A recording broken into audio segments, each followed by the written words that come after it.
अस्सलाम वालेकुम दोस्तों, आप ये वीडियो देखिए, अच्छा लगे तो लाइक शेयर कमेंट जरूर करें। ऐ नौजवानों, तुम में से जिसकी इस्तिताअत है चाहिए कि वो निकाह कर ले, इसलिए कि निकाह तुम्हारी आंखों को बचाता है, तुम्हारे शर्मगाह की हिफाजत करता है। और ये दो चीजें ऐसी हैं जो बड़ी डेंजर है, आंखें बहकती हैं और शर्मगाह जिना करती है। यही दो चीजें हैं जो इंसान को तबाही और बर्बादी में ले जाती हैं। इसका सोल्यूशन निकाह है। और हुजूर अकरम सल्लल्लाहु अलैहि वसल्लम ने फरमाया, निकाह को इतना आसान बना दो कि जिना करना मुश्किल हो जाए। लेकिन आज उल्टा नहीं है, उल्टा नहीं है। जिना बहुत आसान हो गया लोगों को। वो थोड़े पैसे खर्चा करके किसी भी औरत के साथ मुआज़ल्लाह रब्बिल आलमीन मुंह काला कर लेते हैं। लेकिन निकाह करने के लिए कितनी बंदिशें लगा रखी हैं। आसान करो इसे जितना हो सके। हर आदमी अपने अपने स्टेटस और स्टैंडर्ड के मुताबिक निकाह कर सकता है। लेकिन हो क्या रहा है, अमीरों की शादियां देख करके गरीब भी यही ख्वाब सजा रहा है, मेरी बेटी का भी निकाह उतने बड़े हाल में होना चाहिए जितना उसने किया है, चाहे तुम्हारी हैसियत पैसों की कुछ भी ना हो। दिखावा चाहते हो लोगों को। अजीजा ने गिरामी वक़ार, जिंदगियां देखो लोगों की। जिन्होंने मस्जिद में निकाह किया उनके भी बच्चे हो रहे हैं, घर चल रहा है। जिन्होंने बहुत बड़े 5 स्टार होटल में निकाह किया उनकी भी जिंदगी चल रही, बच्चे हो रहे हैं।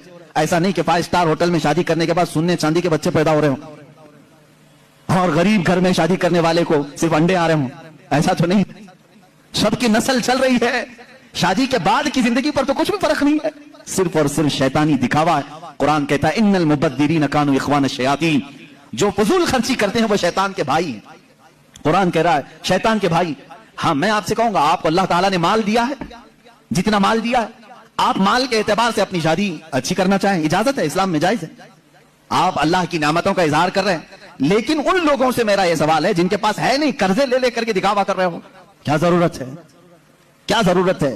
अगर लोग तुम्हें कहते हैं कि अरे बहुत छोटी शादी किया, तो लोगों को कहने दो, इसलिए कि शादी उनके लिए नहीं किया, तुम्हारे दामाद के लिए, बेटी के लिए किया है। हुजूर अकरम सल्लल्लाहु ताला अलैहि वसल्लम ने जिनकी शादियां की हैं, किन बातों पे की? एक नौजवान साहब आए, कहा निकाह की ख्वाहिश है, लेकिन कौन निकाह करके देगा मुझे? हुजूर ने फरमाया, मैं एक अंसारिया से शादी करता हूं तेरी, एक अंसार साहबी की बेटी, लेकिन महर कुछ ना कुछ लेकर के आ, एक चांदी की अंगूठी तो महर में लेके आ। उन्होंने कहा इतनी कीमत मेरे पास नहीं है।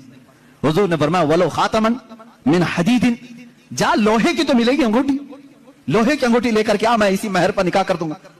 वो गए और उन्होंने कहा, हुजूर लोहे की अंगूठी लाने की भी ताकत नहीं है, मेरे पास अभी कुछ भी नहीं। हुजूर सल्लल्लाहु ताला अलैहि वसल्लम ने फला अंसारी साहबी की बेटी को बुलाया और कहा, मैं तेरा इससे निकाह कर रहा हूं। वो राजी थी। कहा, आका आपकी मर्जी, अब इस साहबी को महर तो कुछ तो देना था। हुजूर ने पूछा, हल माका मिन सूरल कुरान, क्या तुझे कुरान की कुछ सूरह याद है? उस साहबी ने कहा, कज़ा व कज़ा या रसूल अल्लाह, हाँ आका ये सूरतें याद हैं मुझे। हुजूर ने फरमाया, जा ये तेरी दुल्हन को वो सूरतें याद करा, यही तेरा महर है। कुरान पाक की सूरतें उसे पढ़ा, उसे याद करा, ये तेरा महर है।